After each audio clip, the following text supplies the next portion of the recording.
Mesdames et messieurs, je me présenterai peut-être à la fin. Je commence tout de suite par vous dire ce que j'ai à vous dire. Et j'ai choisi comme thème Dad et les rituels chez les Sakalaves du Boïna. C'est quoi un Dad? Un Dad est un reliquaire, c'est un boîtier dans lequel on conserve des parties, des pièces de la dépouille mortelle d'un roi ou d'un grand dignitaire. C'est une pratique chez les Sakalaves.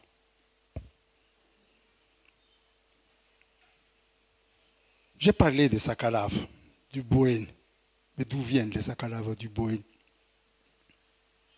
Les Sakalaves du Boïn viennent des Sakalaves du Ménabé. Nous connaissons tous l'histoire des Sakalaves du Ménabé qui viennent encore de bien plus au sud.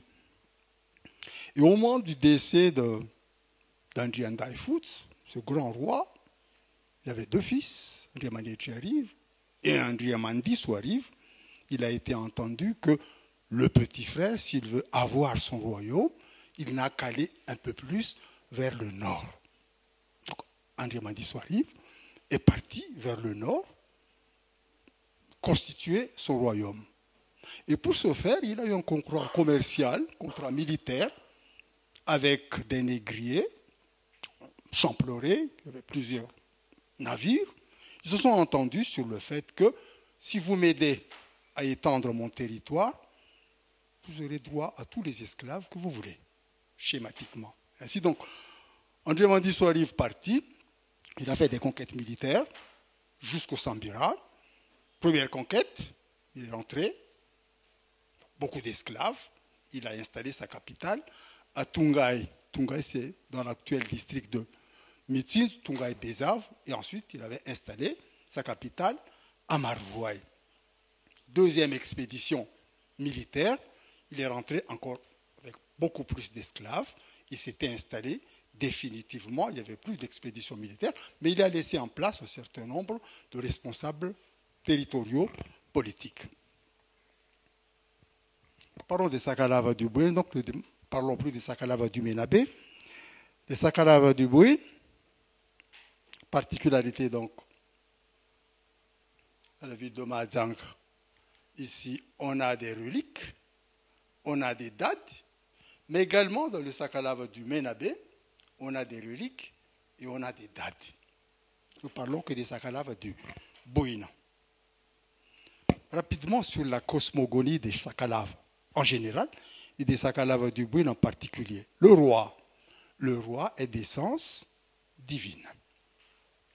Le roi, pour désigner sa vie, on utilise des mots appropriés. C'est un peu comme dans d'autres régions de Madagascar. Lorsque le roi il meurt, on dit qu'il tourna le dos. C'est ce qui se dit en Nimètre.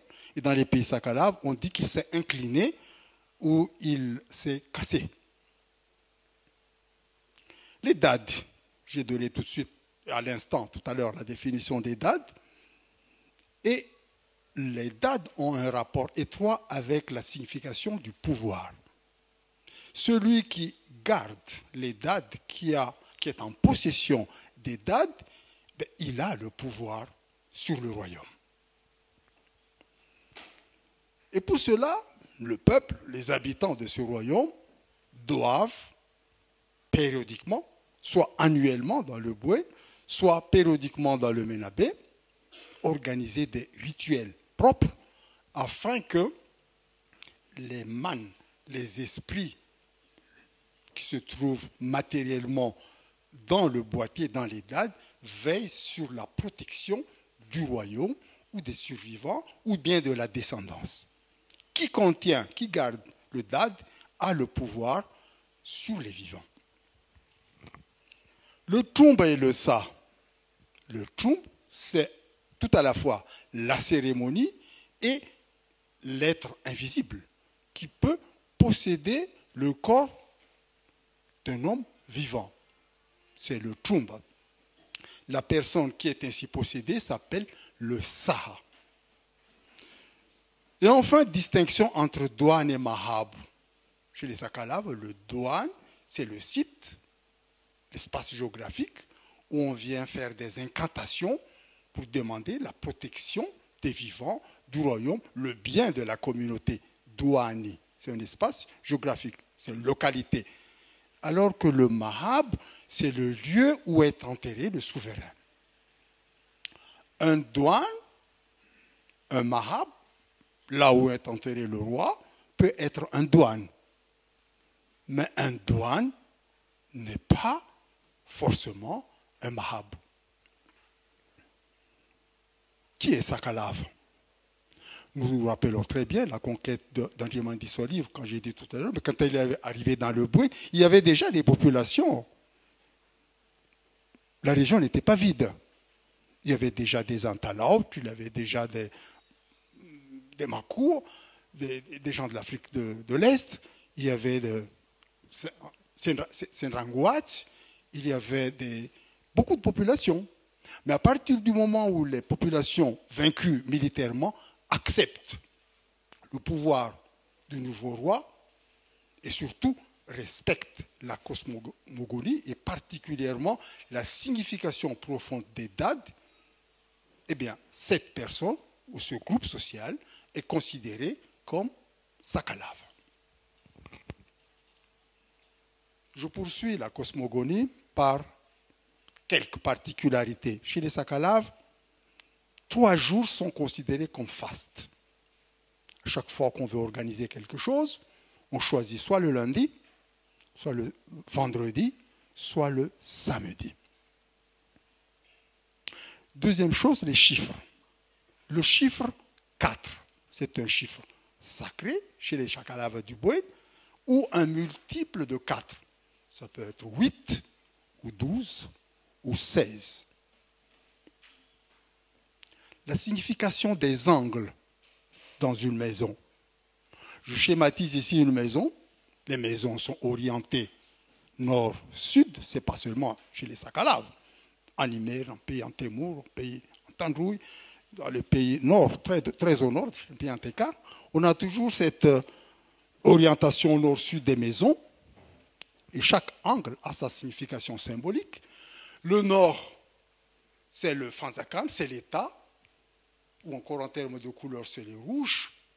Symbolique, c'est le soleil, le feu, c'est Dieu. Et en termes de métal, c'est l'or. À l'est, ce sont les ancêtres, les grands, les anciens de la communauté. La couleur est la couleur blanche, c'est l'eau, c'est la lune, et le métal, c'est l'argent. Il en est de même pour le sud. Le sud, la couleur est le noir. Et c'est avec le métal cuivre, on accepte, on considère, on attribue le sud au peuple, à la population, sur place. Tuptan. À l'ouest, la couleur est le jaune. La population se trouve de ce côté avec les piaves, ceux qui viennent de l'extérieur, de l'étranger, en quelque sorte. La jonction entre le nord et l'est est le coin le plus sacré dans les habitations malgaches. Nous le savons tous, je fais juste un rappel très rapide. C'est l'Anzour Firarazan, et en termes de moi chez les Sakalaves du Bouin, c'est la Sarabé, ou plus prosaïquement, c'est la Lahamad. Avec, à l'opposé ici, c'est la Dimzan. La balance. Le douane de Mahadzang. L'emplacement, c'est à Tsararan, dans un quartier, dans un Fourtan. Le douane est constitué de 3 parties, 3 modules. Le palais royal. Voici une vue du palais royal côté sud. Il y a une ouverture. Les ouvertures dans les maisons, dans les habitations traditionnelles Sakalaves, les ouvertures se trouvent dans le sud seulement et dans l'ouest seulement. Il n'y a pas d'ouverture dans le nord ni à l'est. On voit ça souvent sur la nationale 4, sur la nationale 7, en pays mer. Il y a une expression qui dit tout le monde est logé à la même enseigne.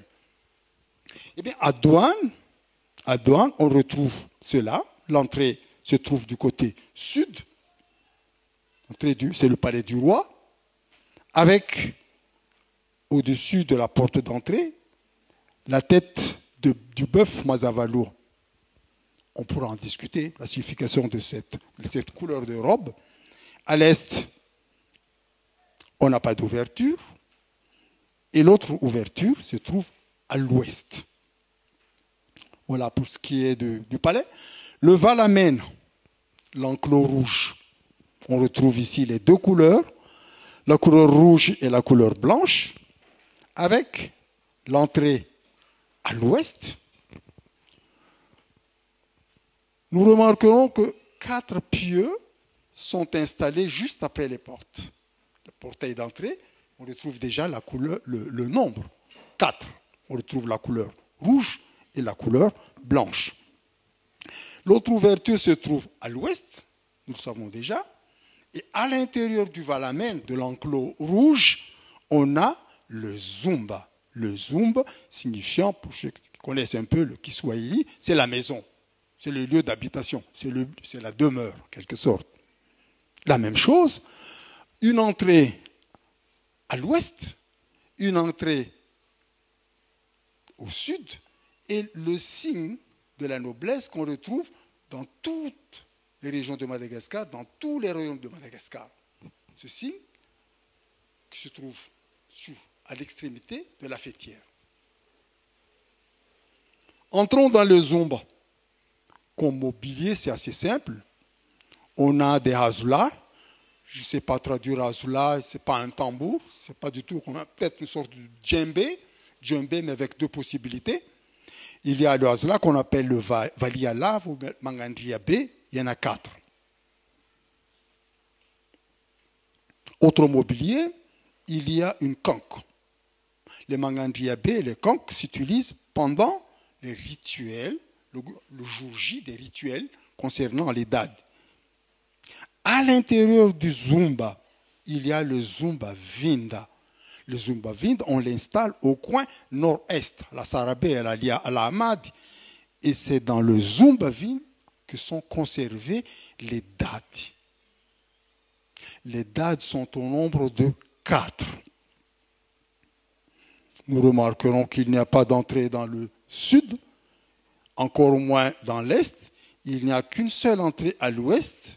Et pour y entrer, il faut se mettre à 4 pattes. Il faut ramper. Une fois arrivé à l'intérieur, on ne peut pas se mettre debout. On peut être qu'en position assise. Les 4 dades sont là. 2 dades sont en or massif. C'est le dad d'Andriem Adiswarive et le dad d'Andriem Bouenarive, son fils.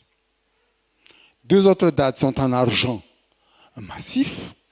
C'est le dad d'Andriem Daifouz, d'Enaniang, et le dad d'Andriem Sar. Situons rapidement ces illustres disparus. Andriem Sar, Andriem Daifouz, Andriem Adiswarive et son fils Andriem Mbouenarive. 4 dads, c'est de cela que vient le nom du douane de Mahajang, le douane d'Andriem Sar et Fada. Le chiffre 4 est sacré. Et voilà, il y a 4 hommes qui sont conservés dans ces dads. Rapidement, les rois successifs du royaume de Bouen. J'ai mis Andriem Daifouz, il n'était pas dans le Bouen, il était dans le Ménabé. Et pour juste indiquer que tout a commencé par lui, il était dans le Ménabé. Et nous remarquerons qu'il y a eu, jusqu'au dernier roi, Sileval, Andriem Tsoul, il y a eu 8 grands rois. C'est un multiple de 4. Multiple de 4, cela donne 8. Le dernier roi, c'est Andriem Tsoul, qui est parti de son trône brutalement à la suite du conquête de Radama Ier.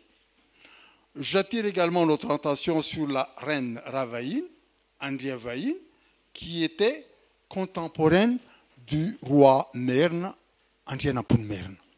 Il y a eu une visite d'État. D'autres pensent que ce n'était pas une visite d'État. On pourra en discuter. Le petit-fils de Ravaïn est Andrian Tsouri. Le fils d'Andrianapoul Merne est Radama Ier. On pourra en discuter aussi après. Les mois chez les Sakalaves. Le mois chez les Sakalaves est un repère très important pour situer le moment de sacralisation des dates.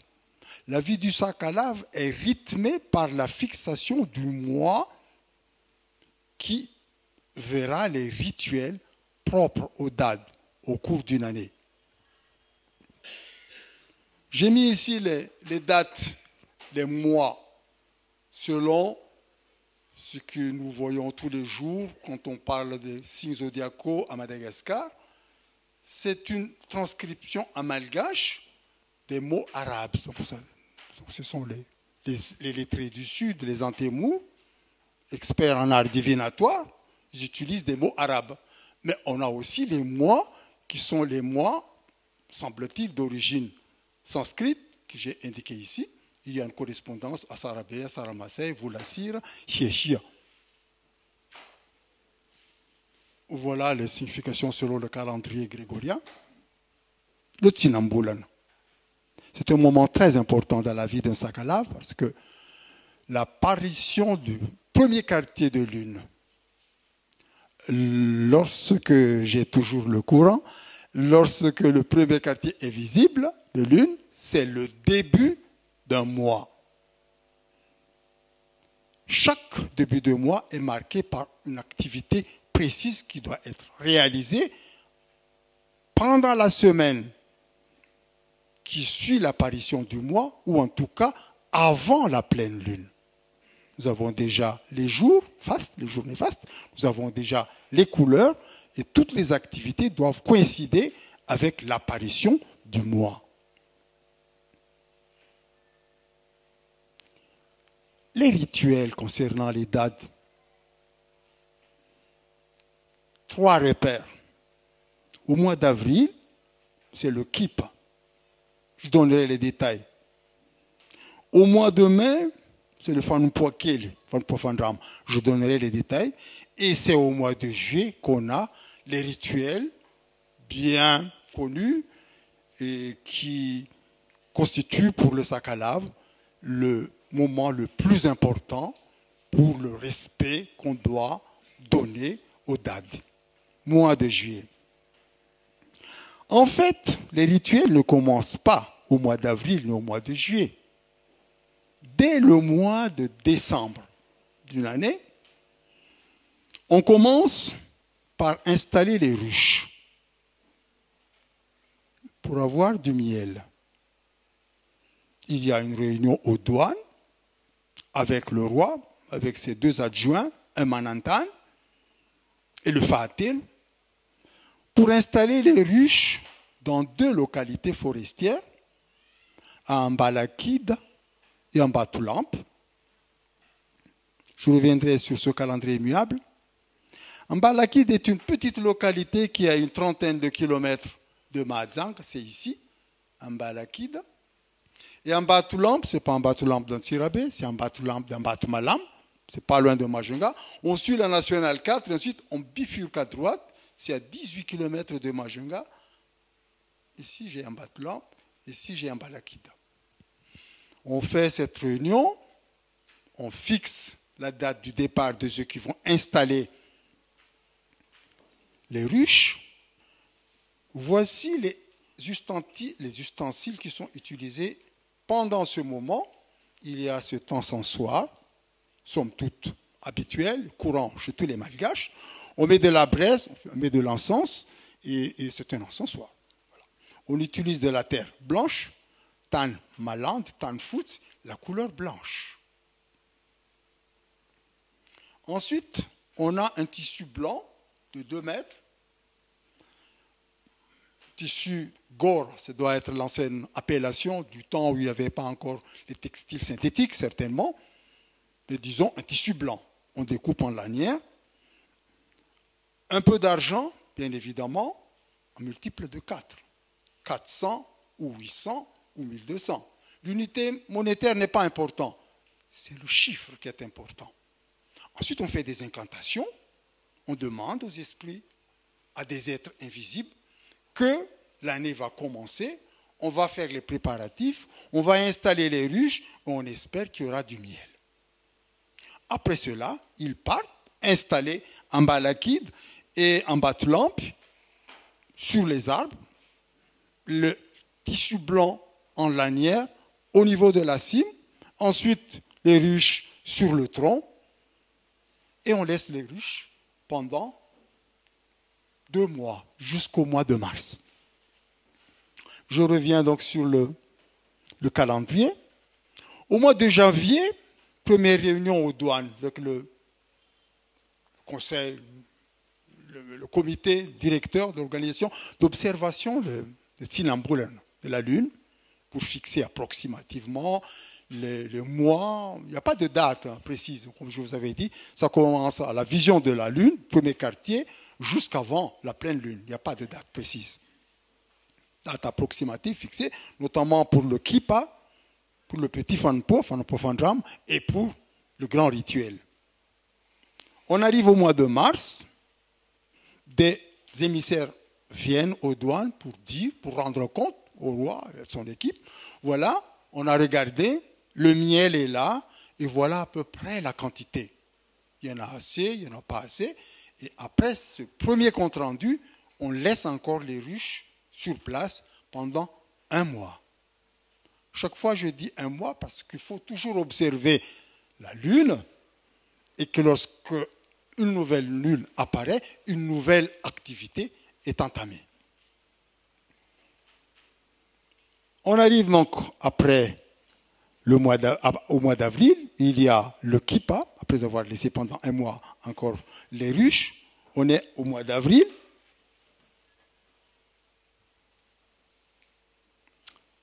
C'est le Kippa. Le Kippa. Cela signifie, en vieux sakala, un peu mot kiswahili aussi, cela signifie le grand nettoyage. Comme c'est la fin de la saison des pluies, il y a beaucoup de végétation un peu partout. Donc on nettoie l'intérieur du Valamène. Bien nettoyé, pas avec n'importe quel instrument. Et bien sûr, quand on fait le Kippa, ça ne peut démarrer qu'un lundi. Regardez la lune, on démarre un lundi. On nettoie, tout a été effectué. En même temps que le Kippa se passe au palais, en même temps, on transporte le miel, après avoir laissé les ruches pendant 1 mois, à partir de la première observation du mois de mars. On récolte le miel, on le transporte, pas directement au palais, on transporte le miel vers Ambalamanga. Ambalamanga est une petite localité qui se trouve dans un fuktan d'Antalmassad. Pour ceux qui connaissent Majunga, ils voient tout de suite l'emplacement géographique. Voici donc ce que je vais montrer tout à l'heure, concernant l'emplacement de là où on doit récolter. Je reviens encore sur le mois d'avril. Les récolteurs de miel quittent un samedi, respectivement en Balakide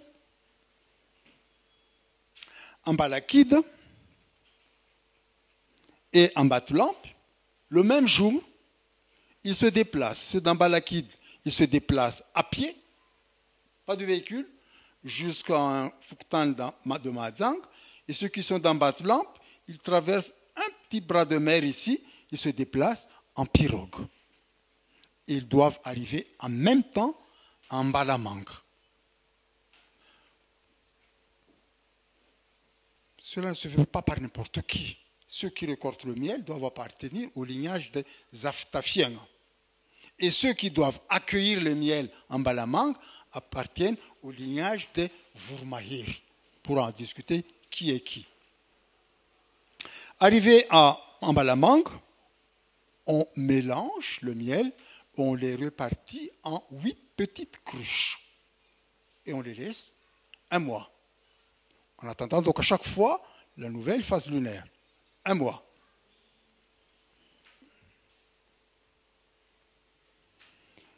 Le mois est écoulé.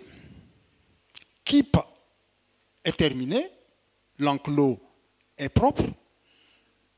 On démarre le Fanpo-Fandram ou le petit Fanpo-Kil. Les convoyeurs de miel quittent Mbalamanga un lundi pour aller déposer le miel, 8 cruches, aux douanes. Voici l'arrivée du miel à douane. 4 cruches pour le Zumba et les 4 autres cruches qui suivent derrière, tout est en ordre pour Analalav, Mitsinzu et le clan de Bemazav.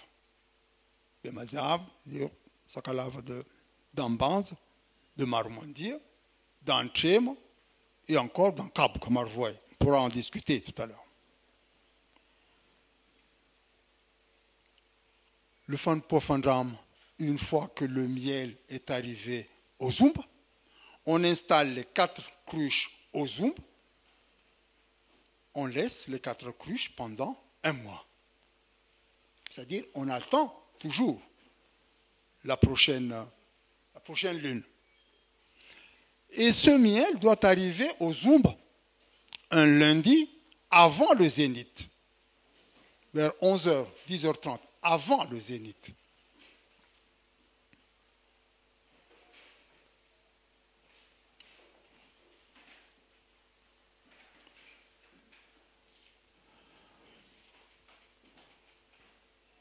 Étape suivante,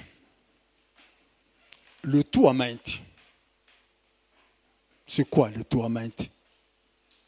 Mais avant de parler de Tuamint, on laisse les 4 cruches au Zumba pendant combien de temps? Vous connaissez maintenant l'échelle de temps. Pendant un mois, en attendant la prochaine lune. Arrive la prochaine lune, on fait le Tuamint. C'est quoi le Tuamint? Cette fois-ci, on presse les alvéoles de miel, on recueille le miel liquide. Vous voyez à peu près l'image, je ne fais pas de dessin pour cela. On mélange ce miel liquide avec la poudre d'une plante que vous connaissez, que tout le monde connaît, le catafai. Le catafai est une plante qui pousse à l'ouest malgache, dans le sud. On les pile, on fait un tamisage, on obtient une poudre fine et on mélange cette poudre fine avec le miel, cette fois-ci bien pressé, bien liquide. On mélange dans une grosse ruche, bien mélangée. Une fois que c'est bien mélangé, on recouvre d'un tissu de couleur blanche et on laisse le Tuamint au Zumba pendant un mois. Après un mois, on arrive, ça c'était au mois de juin, donc, après un mois, on arrive enfin au mois de juillet. Je sais qu'il y a des gens qui connaissent les plantes médicinales ici, on pourra en parler. À gauche, nous avons l'écorce de catafai, ce que je vous ai montré tout à l'heure. Voici un rameau de catafai. Et à droite, j'ai une plante, le kinana, Kalatalamanga, dans certaines régions, ça s'appelle comme ça. On va en parler un tout petit peu après.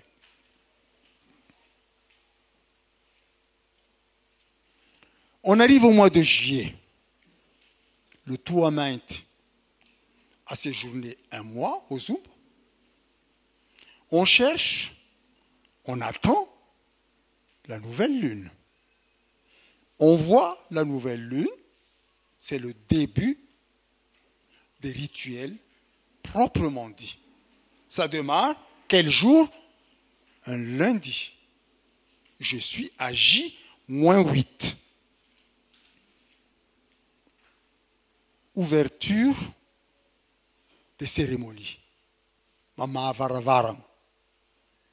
Un lundi, entre J-8 et J-2, un samedi, on change les pots des azula. Le mangandriabé, comme j'ai dit tout à l'heure, le sorte de djembé, comme j'ai dit tout à l'heure. Pour me dire ça que les tambours, on change les pots. Et pas seulement les pots, on change les nattes. Beaucoup de nattes, en fait. Il a fallu du temps pour faire cela. 3 jours, 4 jours. Les nattes, j'ai compté une centaine de nattes à peu près. Il faut le préparer pour la circonstance. À J-1, un dimanche, il est permis à ceux qui le désirent, pas tout le monde, à ceux qui ont l'intention de faire des offrandes. On ouvre le Valamène, ils déposent dans le Valamène, ce n'est plus la saison des pluies, on est au mois de juillet, il n'y a rien à craindre en termes de pluviosité. Ceux qui veulent offrir de l'argent, on l'appelle fanzav ou paré, ils peuvent le faire. Ceux qui veulent offrir des ébus, ça s'appelle omb mant, bœuf parfumé, ou de l'alcool. L'alcool, dans ce cas-là, s'appelle matzabak. On met dans le Valamène toutes ces offrandes. Le lendemain, c'est le jour J. C'est la cérémonie. C'est ce que nous attendons tous, aussi bien dans les salles que dans les pays sakalaves.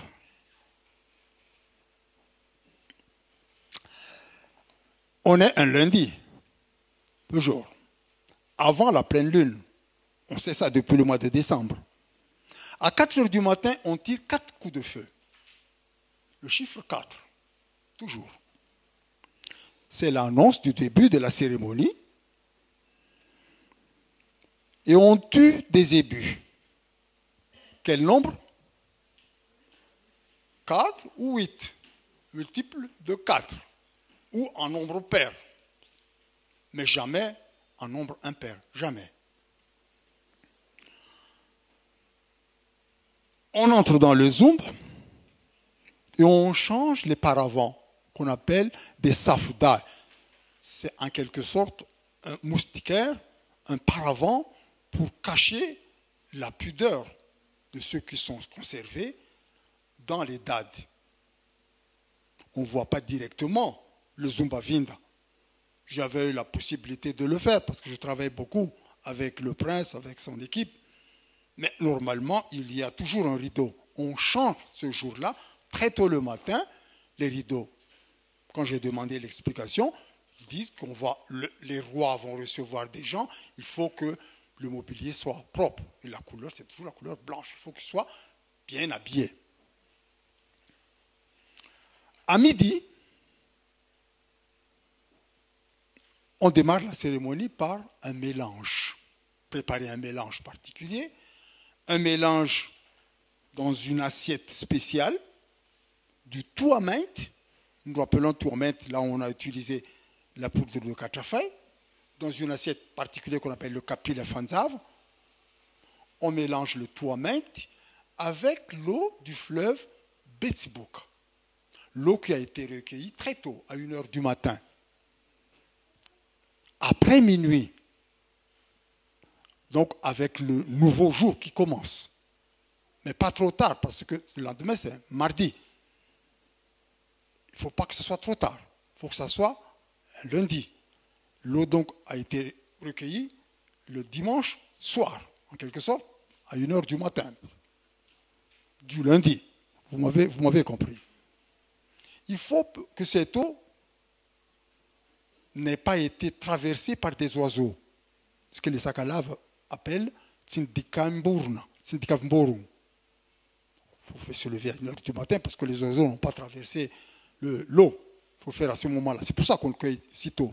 Avant que le sarcelle ou bien d'autres canards sauvages ne viennent traverser l'emplacement du fleuve.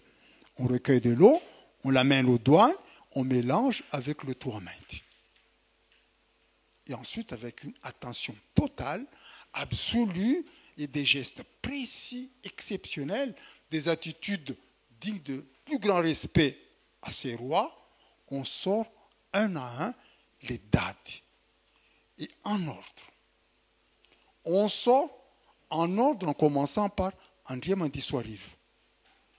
On sort, André Mandiso arrive, Dad en or, et dès qu'il sort du Zumba Vinda, on tire un coup de fusil. On le sort, on le dispose sur une table, on sort André Mbouen arrive, son fils. Ensuite, on sort André Ndaïfout, le grand du Ménabé, Dad en argent, et enfin, on sort André Msar. Ils sont bien disposés sur la table, et on commence le grand toilettage. Chaque fois, donc, on tire un coup de fusil. On prend avec des tissus de couleur blanche, imbibés de ce mélange de Tuamint plus le fleuve Betsibouk, et on fait un nettoyage en profondeur du Dad. On ne sort pas ce qu'il y a dans la boîte. On pourra discuter après, mais qu'est-ce qu'il y a dans la boîte? Quelle pièce du corps on a dans la boîte? On pourra en discuter après. On nettoie le boîtier à l'extérieur.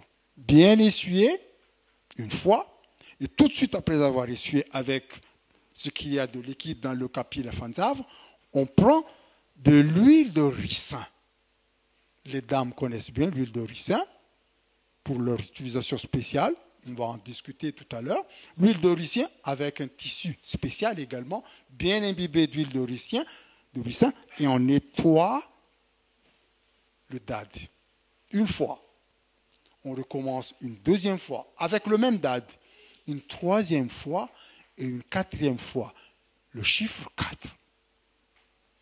On recommence la même chose avec chacun des Dads.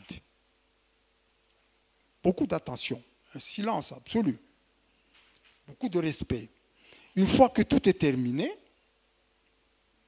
le nettoyage est fait, essuyage terminé, ils sont bien propres, on va les ramener au Zumba Vinda. 4 coups de fusil, un pour chaque Dad. On ramène les Dads dans leur emplacement en attendant l'année prochaine, les prochains rituels du mois de juillet prochain.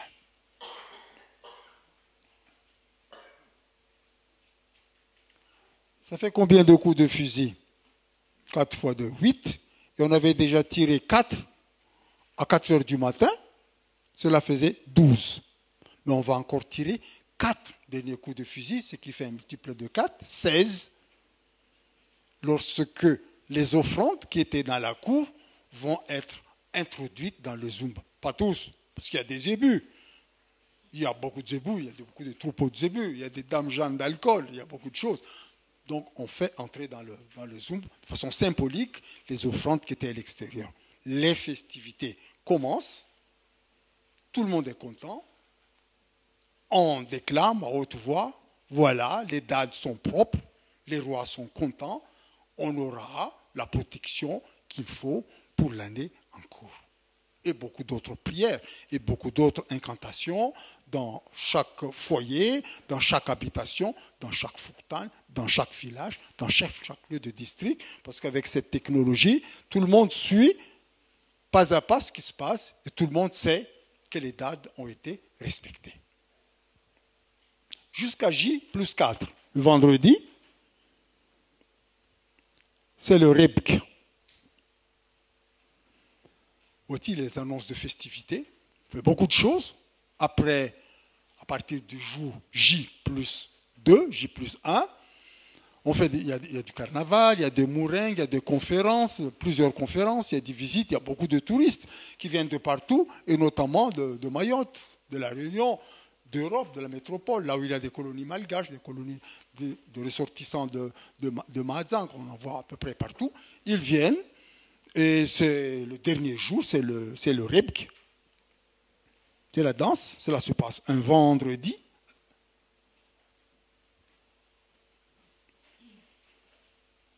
Et pendant le Rebk, on utilise les mangandriabé, les valiers à lave.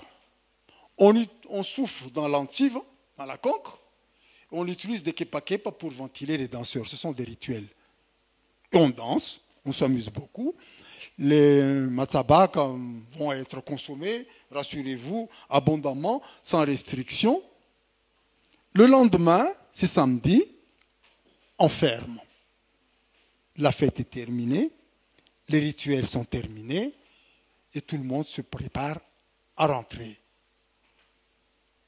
Mais je n'ai pas encore terminé. Ce sont les rituels qui sont terminés. Je vais vous parler de Majunga aujourd'hui. Tout ce que nous avons vu aux douanes, tout ce que nous avons vu pendant les rituels, depuis le mois de décembre, on le retrouve dans l'âme de la ville de Mahajanga, depuis la colonisation. Si nous regardons l'emblème de la ville, nous allons lire Huvelna Fatsi Hu Levuna. C'est toute la symbolique mythique du Femme Point B. On nettoie les dades, on leur donne une nouvelle vigueur, une nouvelle force, un nouveau pouvoir pour veiller sur les descendants, Sakalav, les fidèles des rois qui ne sont plus là avec nous, mais dont les esprits, une fois qu'ils ont été respectés, vont continuer à veiller sur la population. Ouvel Nafatsulev. Et nous retrouvons ici un donjon avec le chiffre 4. Andriem Bandiso arrive, Andriem Boyen arrive, Andriem Daifut et Andriem Sar. 2 crocodiles. Mais la capitale des rois Sakalav, ce n'est plus à Tunga et Bezav, rive gauche de la Betsbouk, mais c'est cette fois-ci du côté de la rive droite. Et déjà, Andriem Bandiso s'était installé à Marvoy. Lorsque Radamba Ier est venu faire la guerre, à son quelque sorte, à son neveu, Sileval, André Tsoul était à Marvoy. Il n'était pas à Majunga. À Majunga, c'est là où on a conservé les dades. Bon, Radam avait confisqué les dades, mais on va en discuter après pour ceux qui s'y intéressent.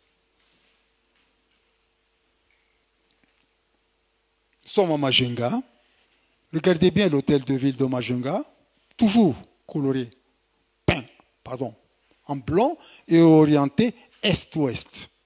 Est, couleur blanche, avec comme symbolique l'eau, la lune, les ancêtres. Si vous regardez bien les 4 piliers qui soutiennent cette construction, on retrouve le chiffre 4. Donc les 4 dades. Vous aimez bien Majunga, j'ai rencontré certains d'entre vous à Majunga de temps en temps, je reconnais certaines têtes, dont celle de mon ami Ranzev. Si vous regardez bien le camp militaire, il a été construit en 1824, à l'arrivée du roi Radam.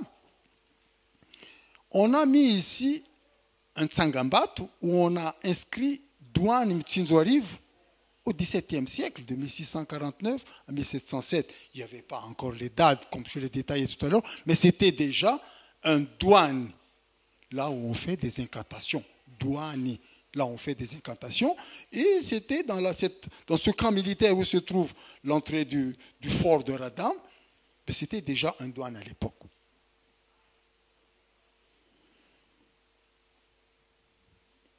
J'ai enfin terminé mon intervention. Je voulais terminer par un hommage au professeur Manassé. Je sais que ça l'embarrasse un peu, le gêne un peu. Je connais sa modestie. Je dédie donc cette conférence, cette intervention, madame, au professeur Manassé, qui m'a fait découvrir l'intérêt et l'importance de l'histoire, de l'anthropologie et des sciences humaines.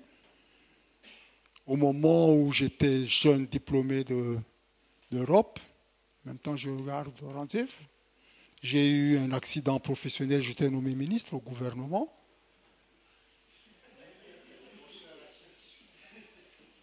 Et j'avais comme conseiller technique Sovel Mandous Manassé, un historien. C'est là où je vais parler un peu de ma biographie. Je suis ingénieur de formation à l'agronomie tropicale. J'ai fait des diplômes, beaucoup de diplômes, un doctorat de 3e cycle, un doctorat d'État, c'est l'ancien régime, il n'y avait pas le HDR. J'ai enseigné dans plusieurs universités, à Madagascar, à l'extérieur, en Allemagne. À un moment donné, j'étais ambassadeur en Allemagne. J'ai donc enseigné un peu à Heidelberg. Et je suis devenu un amoureux de l'histoire de Madagascar. En même temps, je regarde Manasseh, voilà ce que tu as fait de moi. Je publie de moins en moins dans les sciences. Je continue de publier de plus en plus dans l'histoire. Et je termine mon intervention par cette note d'humour. Merci à tout le monde d'être venu. Merci, Eliane. Merci tout le monde. J'ai retrouvé des grands amis que je n'ai pas vus depuis un certain temps, dont Raymond Ranzev. C'est pour ça que j'ai taquiné gentiment. Je reconnais des têtes également dans la salle. Je remercie une délégation qui vient de l'île de Mayotte, qui était déjà avec moi depuis hier. Merci Faisal. Merci Manasseh, bien évidemment, mon parrain. Merci tout le monde, chers étudiants. Je vous remercie tous.